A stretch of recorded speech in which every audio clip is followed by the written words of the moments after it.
સુમુલ બ્રાન્ડના નામે નકલી ઘી વેચવાના કૌભાંડનો મુખ્ય સપ્લાયર નિલેશ સાવલિયાની સુરતમાંથી કરવામાં આવી ધરપકડ। 11 ઓક્ટોબરે એકે રોડ અને લંબે હનુમાન રોડના પ્રાઇમ સ્ટોરમાંથી નકલી ઘીનો જથ્થો મળી આવ્યો હતો। 1 કિલો નકલી ઘીના 59 ડબ્બા જપ્ત થયા હતા। પોલીસે આ ગુનામાં આ સુપર સ્ટોરના માલિક દિનેશ માંગરોલાની ધરપકડ કરી હતી અને આ કેસમાં નકલી ઘી આપનાર નિલેશ સાવલિયા વોન્ટેડ હતો। હવે પોલીસે નિલેશ સાવલિયાની ધરપકડ કરી લીધી છે। તપાસમાં નકલી ઘી અંગે મોટો પર્દાફાશ થાય તેવી શક્યતા છે। સુમુલ બ્રાન્ડના નામે નકલી ઘી વેચવાના કૌભાંડનો મુખ્ય સપ્લાયર નિલેશ સાવલિયાની સુરતમાંથી કરવામાં આવી ધરપકડ।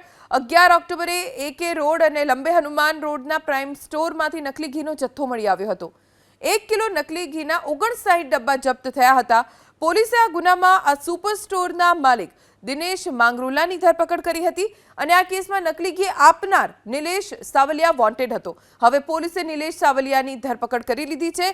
તપાસમાં નકલી ઘી અંગે મોટો પર્દાફાશ થાય તેવી શક્યતા છે।